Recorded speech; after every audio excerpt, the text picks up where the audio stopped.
நீங்கள் பார்த்து கொண்டிருப்பது உங்கள் ஜாஷுவா டிவி. சகல ஜனங்களுக்கும் நற்செய்தி.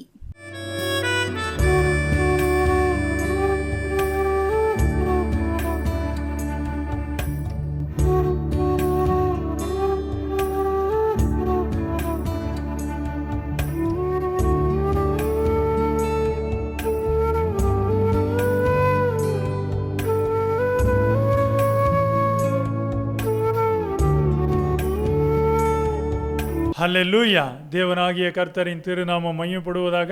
நம்முடைய உலக இரட்சகர் மீட்பர் இயேசுவின் வல்லமையான நாமத்தில் உங்களுக்கு என் அன்பான வாழ்த்துக்கள்.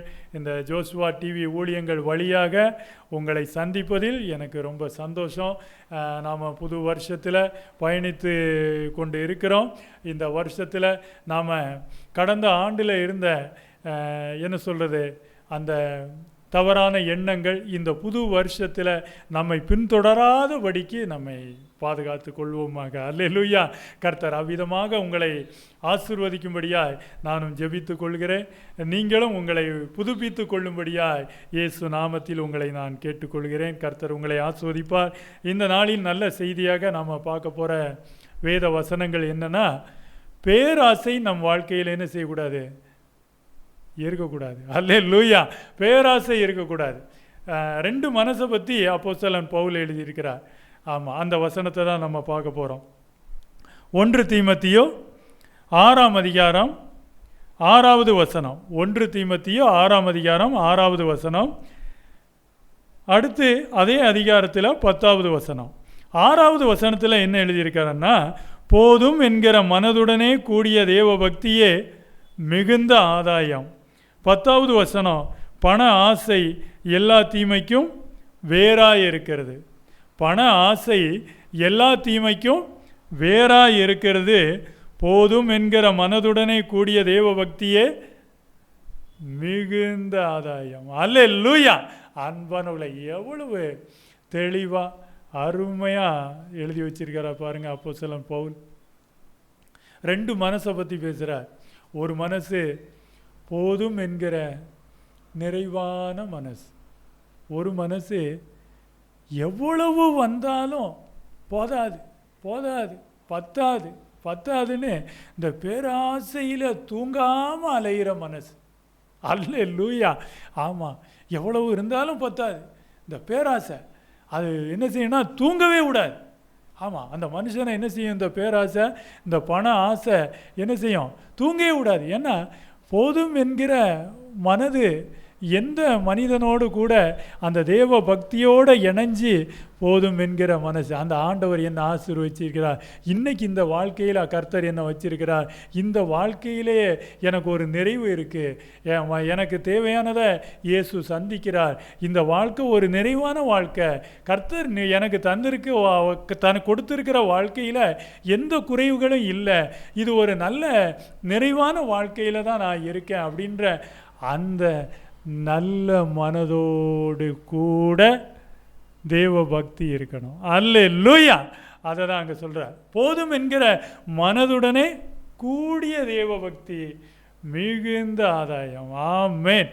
அன்பானவர்களே, அப்போ பாருங்கள், நம்ம வாழ்க்கையில் ரெண்டு மனசை பவுல் சொன்னார். ஒன்று போதும் என்கிற மனது, இன்னொன்று எவ்வளவு வந்தாலும் போதாதுங்கிற மனசு.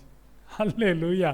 இது எவ்வளவு வந்தாலும் போதாதுன்னு சொல்லி இந்த பணத்தை தேடி பேராசையோடு ஓடிக்கிட்டே இருக்கிறாங்க பாருங்கள், தூங்காமல். அவங்களுக்கு ஒரு நாள் நிம்மதியே இருக்காது. ஒரு நாள் கூட நிம்மதியாக தூங்க மாட்டாங்க. ஆனால் கர்த்தர் என்னை ஆசீர்வதித்தார். நான் சாப்பிட்றது இன்றைக்கி பழைய சோறாக இருந்தாலும் கர்த்தர் இந்த உணவை கொண்டு என்னை போஷித்து என்னை பசியாக இருக்க விடலை, என் வயிற்றை நிரப்பினார். அல்லேலூயா. இது நல்ல நிறைவான மனசு. ஆமாம், நல்ல ருசியான பதார்த்தங்களை எல்லாம் நல்லா தின்னுட்டு அந்த பணத்தை சேர்த்து வைக்கிறதுலையும் பேராசையிலையும் வீடு மேலே வீடு மாடி மேலே மாடியை கட்டுற அந்த பேராசையில் போய்கிட்டு இருக்கிற மனிதனுக்கு என்ன இருக்காதுன்னா நிம்மதி இருக்காது, மன நிறைவு இருக்காது. அல்லேலூயா. அன்பானவர்களே, நம்மளுடைய வாழ்க்கையில் போதும் என்கிற மன நிறைவோடு தெய்வ பக்தி இருக்கணும். இந்த புது வருஷத்தில் வந்திருக்கிற உங்ககிட்ட இருக்கக்கூடாதது ஒரு காரியம். அது என்னன்னா பேராசை. அல்லேலூயா.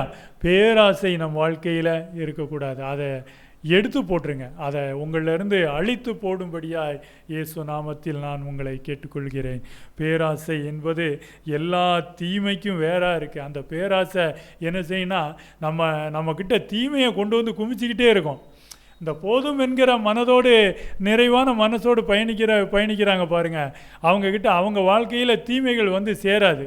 ஆனால் எவ்வளோ வந்தாலும் போதாதுன்னு பண ஆசை, பேராசை, சொத்து ஆசை, நிலங்களை வாங்கி குமிக்கிறது, ஆடம்பரமான வாழ்க்கையை தேடி பேராசையோடு ஓடுறது, இந்த இயக்கங்களோடு ஓடிக்கிட்டே இருக்கிற மனுஷனுக்கு நிம்மதி இருக்காது. அந்த மனநிலை ஆரோக்கியமான மனநிலை கிடையாது. ஆரோக்கியமான மனசு என்னன்னா போதும் என்கிற நிறைவான நல்ல மனம், ஆரோக்கியமான மனம். அல்லேலூயா. அன்பானவர்களே, ஆண்டவருடைய புத்தகத்தில் அதனால் இவ்வளோ காரியங்கள் நமக்கு என்ன செய்யப்பட்டிருக்கு, எழுதப்பட்டிருக்கு. நீங்கள் பார்த்தீங்கன்னா லூக்கா 3வது அதிகாரத்தில் 14வது வசனம், லூக்கா 3:14, போர் சேவகரும் அவனை நோக்கி நாங்கள் என்ன செய்ய வேண்டும் என்று கேட்டார்கள். அதற்கு அவன், நீங்கள் ஒருவருக்கும் இடுக்கண் செய்யாமலும் பொய்யாய் குற்றஞ்சாட்டாமலும் உங்கள் சம்பளமே போதும் என்று இருங்கள் என்றான். பாருங்க, அழகாக சொன்னார். என்ன சொல்லியிருக்காருன்னா, நீங்கள் ஒருவருக்கும் இடுக்கண் செய்யக்கூடாது, கெடுதல் செய்யக்கூடாது. அடுத்து பாருங்க, பொய்யாய் குற்றம் சாட்டாதீங்க. யார் மேலேயும் பொய்யா குற்றஞ்சாட்டி என்ன செய்யாதீங்க, அவங்க வாழ்க்கையை அழிக்கணும்னோ அவங்க வாழ்க்கைக்கு கெடுதல் செய்யணும்னோ நீங்கள் என்ன செய்யக்கூடாது, செய்யாதீங்க. உங்கள் சம்பளம், உங்களுக்கு வருகிற இந்த வருமானம் இருக்குது பார்த்தீங்களா, நீங்கள் இப்போ என்ன சம்பளம் வாங்குறீங்க, அந்த சம்பளத்தில் உங்கள் மனசு நிறைவாக இருக்கணுமா, உங்கள் சம்பளமே போதும் என்றும் இருங்கள் என்றான். ஏன்னா இன்னைக்கு பாருங்கள், எவ்வளோ சம்பளம் வாங்கினாலும் சரிங்க, இந்த மாதம் சம்பளம் வாங்குறவங்க பாருங்கள், எவ்வளோ சம்பளம் வாங்கினாலும் அது பத்தாமல் என்ன நடக்குது, இந்த லஞ்சம் வாங்குகிற விஷயங்கள் இல்லையா, பரிதானம். வேதாகமம் அதை என்ன சொல்லுன்னா பரிதானம் வாங்கும் காரியங்களை நம்ம வாழ்க்கையில் என்ன செய்கிறோம், பார்த்து கொண்டு இருக்கிறோம். இந்த லஞ்சம் வாங்குறதே எதை வச்சு வருது பார்த்தீங்கன்னா பேராசை தான். ஏன்னா ஒரு சம்பளம் வருது, அந்த சம்பளம் வந்தும் அந்த சம்பளம் எனக்கு பத்தாது அப்படின்னு சொல்லி என்ன நடக்குது அப்படின்னா, லஞ்சம் வாங்கிறது, பரிதானம் வாங்குகிற காரியங்களை இந்த பூமியில் நம்ம பார்க்குறோம். ஆனால்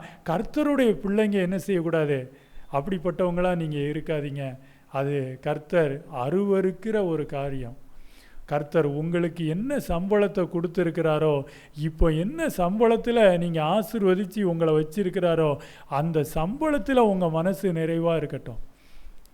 இது போதாதுன்னு சொல்லி நீங்கள் பேராசையோடு அலையாதீங்க. அதை கர்த்தர் விரும்ப மாட்டார்.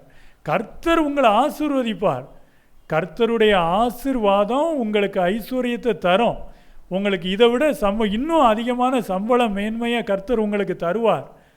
ஆனால் நீங்கள் அதுக்கு என்ன செய்யணும் அப்படின்னா, கர்த்தர் உங்களுக்கு கொடுத்துருக்கிற வேலையில், நியமித்த பொறுப்பில் நீங்கள் வாங்குகிற மாத சம்பளத்துக்கு மேலே லஞ்சம் வாங்காதீங்க, பரிதானம் வாங்காதீங்கன்னு வேத வசனம் சொல்லுது. அதனால் கர்த்தர் உங்களுக்கு என்ன சம்பளம் கொடுக்குறாரோ, எந்த சம்பளத்தில் இப்போ உங்களுக்கு உங்கள் கைகளை நிரப்பி கொண்டு இருக்கிறாரோ, அதில் உங்கள் கைகளில் ஒரு நிறைவை பாருங்கள். இது பத்தாதுன்னு குறைவையே பார்க்காதீங்க. போதும் என்கிற மனதுடன் கூடிய தேவபக்தி வாழ்க்கையில் மிகுந்த ஆதாயத்தை கொண்டு வரும். பேராசையோடு இருக்கிற தேவபக்தி உங்களுக்கு ஆதாயத்தை தராது, நிம்மதியை தராது. போதும் என்கிற மனதுடன் கூடிய தேவபக்தி தான் மனசில் அமைதியை, சந்தோஷத்தை, மன ஆரோக்கியத்தை, நல்ல எண்ணங்களை நமக்கு கொண்டு வரும். இந்த பேராசை தேவபக்தி என்ன செய்யாதுன்னா, அது தீமைகளை தான் கொண்டு வருது. அதனால வேத புத்தகத்திலே அது எழுதப்பட்டிருக்கு. நீங்கள் ஒரு பேராசைக்காரரோ உள்ள தேவபக்தியக்காரனாக இருக்காதீங்க. நீங்கள் ஒரு பேராசை கொண்ட தேவபக்தியான மனுஷியாக நீங்கள் இருக்காதீங்க. தேவ பக்தியோடு நமக்கு என்ன இருக்கணும்னா போதும் என்கிற மனநிறைவு இருக்கணும். பேராசை மனம் இருக்கக்கூடாது. அந்த வசனத்தை நீங்கள் குறித்து வச்சுக்கொள்ளுங்க. லூக்கா 3:14 வசனம், உங்கள் சம்பளமே போதும் என்றும் இருங்கள். இந்த புது வருஷத்தில் இருந்தாவது கர்த்தருடைய பிள்ளைங்க எந்தெந்த பணியில் நீங்கள் இருக்கிறீங்களோ நீங்கள் செய்கிற பணியில் உண்மையாக இருங்க. கொஞ்சத்தில் உண்மை உள்ளவனை அநேகத்தின் மேலே நான் என்ன செய்வேன், அதிகாரியாக வைப்பேன்னு ஆண்டவர் பேசியிருக்கிறார். அவர் சொன்ன மாதிரி உங்களுக்கு செய்வார். நீங்கள் அதில் உண்மையாக இருங்க. இன்றைக்கு வாங்குகிற சம்பளத்தில் நீங்கள் உண்மையாக இருங்க. உங்களுடைய திருச்சபைக்கு நீங்கள் உண்மையாக இருங்க. உங்களை வழி நடத்துகிற தேவ ஊழியருக்கு நீங்கள் உண்மையாக இருங்க. இதை தான் கர்த்தருடைய வேதம் நமக்கு போதிக்குது. அந்த சம்பளத்தை தாண்டி, அந்த வருமானத்தை தாண்டி, கர்த்தர் உங்களுக்கு ஆசீர்வதிச்சிருக்கிற இந்த ஆசீர்வாதங்களை தாண்டி பேராசையான தெய்வ பக்தியோடு இருக்காதீங்க. அந்த தீமோத்தேயுவில் எழுதின அந்த வசனத்தை பாருங்கள். 2 மனசு இருக்குது.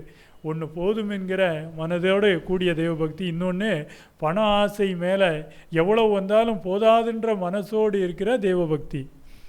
இந்த பேராசையான தெய்வபக்தி என்ன செய்து தெரியுமா? இந்த பேராசை அவங்க வாழ்க்கையில் இந்த பேராசை என்ன ஆகி போயிடுதுன்னா பார்த்தீங்கன்னா, எவ்வளவு வந்தாலும் போதாதுன்னு சொல்லி இந்த பேராசையால் என்ன செய்கிறாங்க, விசுவாசத்தை விட்டு வழுகி போயிடுறாங்க அப்படின்னு சொல்லி பவுல் எழுதியிருக்கிறார். பண ஆசை எல்லா தீமைக்கும் வேறாக இருக்கிறது. சிலர் அதை இச்சித்து விசுவாசத்தை விட்டு வழுவி என்ன செய்கிறாங்க, அநேக வேதனைகளாலே தங்களை உருவ குத்தி கொண்டிருக்கிறார்கள்னு பவுல் எழுதியிருக்கிறார். பாருங்கள், நல்ல விசுவாச வாழ்க்கையில் பேராசை இருந்ததுன்னு சொன்னால் என்ன ஆகுதுன்னா, நம்மளுக்கு விசுவாச வாழ்க்கையில் தடுமாற்றம் வந்துடுது. அந்த 2 வசனத்தில் அது சொல்லப்பட்டிருக்கு. நிறைவான மனதோடு விசுவாச வாழ்க்கையை நாம் போகும்போது தடுமாற்றம் வராது. பேராசையோடு நீங்கள் விசுவாச பயணம் மேற்கொள்ளும் போது தடுமாற்றம் வரும். அந்த 2 காரியத்தையும் நம்ம அதில் என்ன செய்கிறோம், பார்க்குறோம். அதனால் நம்ம வாழ்க்கையில் பேராசைக்காரர்களாக இராமல் நம்ம என்ன செய்யணும், நாம் வாங்குகிற உங்கள் சம்பளமே உங்களுக்கு என்ன போதும் என்று நீங்கள் இருங்க. லஞ்சம் பரிதானம் வாங்காதீங்க. கர்த்தருடைய பிள்ளைகள் வாங்காதீங்க. நல்ல உழைப்பில் கர்த்தர் உங்கள் பலனை ஆசீர்வதிக்கிறார் பாருங்கள், அதுதான் உங்களுக்கு ஆசீர்வாதம். அதை நீங்கள் சரியாக பயன்படுத்திட்டீங்கன்னா அடுத்த சம்பள உயர்வை கர்த்தர் நிச்சயம் உங்களுக்கு தருவார். ஏன்னா அவர் வாளாக்காமல் தலையாக்குகிறவர். அல்லேலூயா. அப்படித்தானே கர்த்தருடைய வசனம் சொல்லுது. அப்போ நாம் அதில் என்ன செய்யணும், பேராசை உள்ளவர்களாக இருக்கக்கூடாது. மத்தேயு 16:26 ஆண்டவர் சொல்கிறார், மனுஷன் உலகம் முழுவதையும் ஆதாயப்படுத்தி கொண்டாலும் தன் ஜீவனை நஷ்டப்படுத்தினால் அவனுக்கு லாபம் என்னன்னு கேட்குறார். அதனால் உலகத்தையே ஆதாயப்படுத்தணுன்ற ஒரு பேராசை அன்பானவர்களே. அதனால் அந்த பேராசை விசுவாச வாழ்க்கையை தடுமாற்றத்தில் கொண்டு என்ன ஆகிடும்னா, இந்த விசுவாச வாழ்க்கை பணத்தை தேடி ஓடும்போது அது பணத்தின் மேலே நம்பிக்கை வச்சு பணத்தை தேடி ஓடுற வாழ்க்கையாகிடும். ஆமாம், பணத்தை தேடி ஓடுற மனுஷன் பாருங்கள், சபை ஆராதனைக்கு வரமாட்டாங்க. ஆமாம், ஏன்னா எவ்வளோ வந்தாலும் அந்த சம்பளம் பத்தலை அப்படின்னு சொல்லி ஆராதனைக்கு கூட வராமல் வேலைக்கு போயிடுவாங்க. அன்பானவர்களே, அதனால் எந்த இடத்துலையும் பேராசைக்கு நம்ம இடம் கொடுக்க வேண்டாம். கர்த்தருடைய சபைக்கு கொடுக்க வேண்டிய நேரத்தை கர்த்தருடைய சபைக்கு நீங்கள் கொடுங்க. அவங்களுக்கு வாங்குகிற அந்த சம்பளம் போதும் என்ற மனசோடு நீங்கள் இருங்க. பாருங்கள், உபாகமம் 16:19 நியாயத்தை புரட்டாதிருப்பாயாக, முகதாட்சணியம் பண்ணாமலும் பரிதானம் வாங்காமலும் இருப்பாயாக. பரிதானம் ஞானிகளின் கண்களை குருடாக்குகிறது. பாருங்க, உபாகமம் 16:19 பரிதானம் வாங்காமல் இருங்க. பரிதானம் ஞானிகளின் கண்களை குருடாக்குமா. லஞ்சம் வாங்கிறது அன்பானவர்களே, கர்த்தருடைய புத்தகத்தில் எழுதப்பட்டிருக்கு. உபாகமம் 27:25 குற்றமில்லாதவனை கொலை செய்யும்படி பரிதானம் வாங்குகிறவன் சபிக்கப்பட்டவன். குற்றமில்லாதவனை கொலை செய்யும்படி பரிதானம் வாங்குகிறவன் சபிக்கப்பட்டவன். இல்லையா? ஆமாம். இந்த பண பேராசையில் தான் என்ன நடக்குது? கொலைகள் நடந்துக்கிட்டு இருக்குது. ஆமாம். ஒவ்வொரு மனுஷனுக்கும் ஒரு பேரம் பேசப்படுது. ஒவ்வொரு மனுஷனுக்கும் ஒரு பேரம் பேசப்படும் போது அந்த பணத்துக்காக என்ன செய்கிறாங்க? கொலைகளை செய்கிறாங்க. அந்த வசனம் அங்கே சொல்லப்பட்டிருக்கு. குற்றம் இல்லாதவனை கொலை செய்யும்படி பரிதானம் வாங்குகிறவன் சபிக்கப்பட்டவன்னு வசனம் சொல்லு. அன்பானவர்களே, பணத்துக்காக, இந்த பேராசைக்காக கொலைகள் நடக்குது பார்த்தீங்களா? அதனால் இந்த பேராசை மனம் கொண்ட தெய்வபக்தி நம்ம வாழ்க்கையில் இருக்கக்கூடாது. அதை நீங்கள் மனசில் வைத்து கொள்ளுங்க. யோபு 15:34 மாயக்காரரின் கூட்டம் வெறுமையாய் போகும், பரிதானம் வாங்கினவர்களின் கூடாரங்களை அக்கினி பட்சிக்கும். யோபு 15:34 பரிதானம் வாங்கினவர்களின் கூடாரங்களை அக்கினி பட்சிக்கும். அங்கே எழுதப்பட்டிருக்கு. அப்போது பரிதானம், லஞ்சம் வாங்கிறது எவ்வளவு ஒரு அருவருக்கத்தக்க காரியம்னு கர்த்தருடைய வசனத்தில் சொல்லப்பட்டிருக்கு பார்த்தீங்களா? அதனால் இந்த புது வருஷத்தில் இந்த லஞ்சம் பரிதானம் வாங்கிறத ஒழிச்சிருங்க. கர்த்தர் தர்ற சம்பளமே போதும் என்றிருங்கள். அல்லேலூயா. அன்பானவர்களே, நீங்கள் நீதிமொழிகள் 15:27 இவ்விதம் எழுதப்பட்டிருக்கு. பொருளாசைக்காரன் தன் வீட்டை கலைக்கிறான்னு எழுதப்பட்டிருக்கு. பரிதானங்களை வெறுக்கிறவனோ பிழைப்பான். பரிதானங்களை வெறுக்கிறவன் பிழைப்பான், ஆனால் பொருளாசைக்காரன் தன் வீட்டை கலைத்து விடுகிறான்னு எழுதப்பட்டிருக்கு. இந்த பேராசையால் குடும்பம் என்ன செய்யப்படுது? கட்டப்படாது. பேராசையில் குடும்பம் கட்டப்படாது. பேராசைக்காரன் தன் குடும்பத்தை என்ன செய்கிறான்? கலைச்சிடுறான்னு வசனம் எழுதப்பட்டிருக்கு. அப்போ பேராசை குடும்பத்தில் என்ன செய்யும்? பிரிவினையை கொண்டு வரும், குடும்பமே இல்லாமல் ஆக்கிடும். இன்றைக்கி நிறைய பேர் நம்ம அந்த வசனம் பார்த்தோம் பாருங்கள். அந்த வசனத்தின்படி தான் உபாகமம் 27:25 நிறைய பேர் சிறைச்சாலையை சந்திக்கிறதுக்கு முதல் காரணம் என்ன தெரியுமா? பேராசை தான். முதல் காரணம் பேராசை. சிறைச்சாலைகள் இன்றைக்கி நிரம்புகிறதுக்கும், குற்றவாளிகள் பெருகிறதுக்கும், வாலிபர்கள், வாலிப பெண்கள், இப்படி எல்லாரும் இன்றைக்கி அநேக குற்றவாளிகள் உருவாகிறதுக்கு ஒரு எண்ணம், முக்கியமான எண்ணம் என்னென்னா பேராசையான எண்ணம். அதில் தான் வாலிபர்களும் வாலிப பெண் பிள்ளைகளும் நிறைய வயதானவங்க, இப்படி எல்லா மனுஷர்களும் அந்த மாய வலையில் சிக்கிக்கொள்கிறாங்க. அது ஒரு வேடனுடைய கண்ணி, அது வேடனுடைய வலை. இந்த பேராசை என்பது வேடனுடைய கண்ணி. பிசாசின் கண்ணிகளில் ஒரு கண்ணி என்னன்னா பேராசை. போதும் என்கிற மனது தான் தேவ பக்தியுள்ள விசுவாசியின் மனநிலை. அல்லேலூயா. இதுதான் கர்த்தர் நமக்கு தந்த ஆசீர்வாதம், அதுதான். ஆனால் இந்த பேராசை என்னும் கண்ணியில் சிக்கி கொள்ளாதபடி கடனை வாங்கிறது, கடனை வாங்கி கார் வாங்கிறது, கடனை வாங்கி சோஃபா செட்டு வாங்கிறது, கடனை வாங்கி பெரிய டிவியை வாங்கி மாட்டுறது, கடனை வாங்கி வீட்டை கட்டிட்டு அதுக்கப்புறம் கடனை கட்ட முடியாமல் ஊரை விட்டு ஓடி போகிறது. ஆண்டவரே, எவ்வளோ காரியங்களை நம்ம பார்க்குறோம், எவ்வளோ காரியங்களை நம்ம கேள்விப்படுறோம். அன்பானவர்களே, இந்த பேராசை, இந்த பரிதானம் வாங்கிறது, பேராசையோடு வாழ்கிற அந்த விசுவாச வாழ்க்கை வேண்டாம். போதும் என்கிற மனநிறைவோடு வாழுங்க.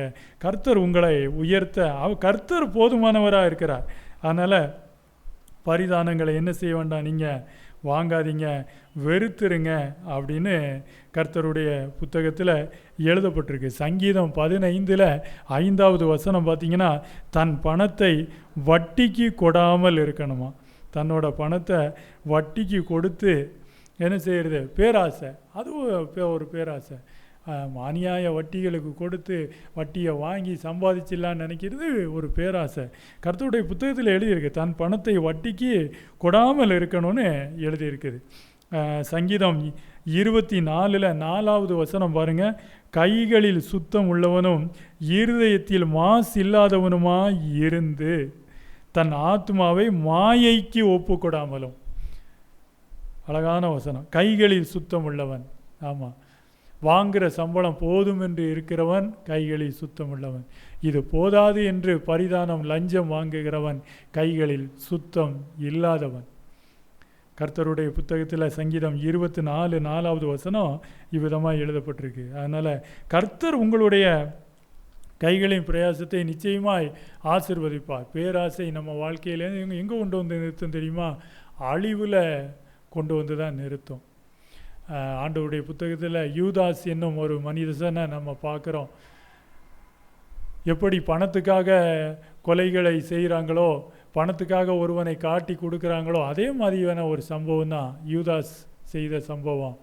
30 வெள்ளி காசுக்காக ஆசைப்பட்டு இயேசு கிறிஸ்துவை காட்டி கொடுத்ததும் அந்த 30 வெள்ளி காசை கொண்டு அவனால் திரும்ப வாழ முடியலை. என்ன நோக்கத்துக்காக அந்த காசை பேரம் பேசி வாங்கினானோ, ஆனால் அந்த காசை வச்சு அவனால் வாழ முடியலை. பற்றியெல்லாம் அந்த காசு அவனுக்கு நிம்மதியை தரல. இது உண்மையான சத்தியம். அதனால் பேராசை நம்ம வாழ்க்கையில் நம்மளை வாழ விடாது. பேராசை நம்மை அழிக்க தான் செய்யும், வாழ விடாது. பேராசையோடு கூடிய தெய்வ பக்தி என்ன செய்யணும்னா, இந்த மாதிரி யூதாஸ் மாதிரி நம்மளை என்ன செய்ய பண்ணிடும்? தடுமாற பண்ணிடும். விசுவாச வாழ்க்கையிலிருந்து நம்ம தடுமாறி போயிடுவோம். அதனால் ஒரு நிறைவான மனசு நமக்கு தேவை. ஒரு கர்த்தருடைய புத்தகத்தில் நிறைவான ஒரு வசனம் சொல்லி இந்த நல்ல செய்தியை நிறைவு செய்கிறேன். எபிரெயர் 13வது அதிகாரம் 5வது வசனம். நீங்கள் பண ஆசை இல்லாதவர்களாய் நடந்து உங்களுக்கு இருக்கிறவைகள் போதும் என்று எண்ணுங்கள். நான் உன்னை விட்டு விலகுவதும் இல்லை, உன்னை கைவிடுவதும் இல்லை என்று அவர் சொல்லி இருக்கிறாரே. ஆமீன். அவர் சொல்லி இருக்கிறார். நான் உன்னை கைவிட மாட்டேன். நான் உனக்கு இன்னும் சம்பளத்தை உயர்த்தி தருவேன். இந்த வேலையை விட இன்னும் உயர்வான வேலைகளை நான் உனக்கு தருவேன். உன்னுடைய வருமானம் அதிகமாகும், உன் சம்பளம் அதிகமாகும். ஆனால் நீ என்ன செய்யணும்னா, நீ பண ஆசையோடு இருக்கக்கூடாது. நீ வாங்குகிற சம்பளம் போதும் என்ற மனநிலையோடு இருந்து லஞ்சம் வாங்காமல், பரிதானத்தை விரும்பாமல், நீங்கள் பண ஆசை இல்லாதவர்களாய் நடந்து உங்களுக்கு இருக்கிறவைகள் போதும் என்று எண்ணுங்கள். நான் உன்னை விட்டு விலகுவதும் இல்லை, உன்னை கைவிடுவதும் இல்லை என்று அவர் சொல்லி இருக்கிறார். ஆமென். அல்லேலூயா. இந்த வசனத்தின்படியே கர்த்தர் உங்களை ஆசீர்வதிப்பாராக. பேராசையை ஒழிப்போம். போதும் என்கிற மனதோடு நம்முடைய கிறிஸ்து இயேசுவின் விசுவாச வாழ்க்கையை நம்ம வாழ்வோம். அல்லேலூயா. ஜெபிப்போம். ஸ்தோத்திரம் ஆண்டவரே. வானத்துக்கும் பூமிக்கும் சகல அதிகாரப்படுத்த சர்வ வல்லமையுள்ள தேவனே, எங்கள் நல்ல தேவனே, உமக்கு நன்றி செலுத்துகிறோம் அப்பா. இந்த நாளிலும் கர்த்தாவே, நாங்கள் கடந்து வந்த இந்த புது வருஷத்துக்குள்ளாய் வந்து நிற்க எங்களுக்கு கிருபை பாராட்டினீர். இந்த புது வருஷத்தில் ஆண்டவரே, இந்த பேராசையை ஒழித்து போதும் என்கிற மனதுடனே வாழ இந்த நல்ல செய்தியை கேட்கிற ஒவ்வொரு இருதயங்களையும் ஆசீர்வதிக்கப்பட ஜெபிக்கிறேன். பேராசை ஒழியட்டும், போதும் என்கிற மனதுடன் கூடிய தேவ பக்தியோடு பயணிக்கட்டும் ஆண்டவரே. ஒரு பேராசையான தேவ பக்தி யூதாசை போல தடுமாற செய்யும் என்ற வார்த்தைகளுக்காய் நன்றி செலுத்துகிறேன். விதைத்த இந்த விதைகள் ஒவ்வொரு இருதயத்திலும் பேராசையை ஒழிக்கட்டும், போதும் என்கிற மனநிலையை கொடுக்கட்டும். இயேசு நாமத்தில் வாழ்த்தி ஆசீர்வதிக்கிறேன் ஜீவனுள்ள நல்ல பிதாவே. ஆமென். அல்லேலூயா.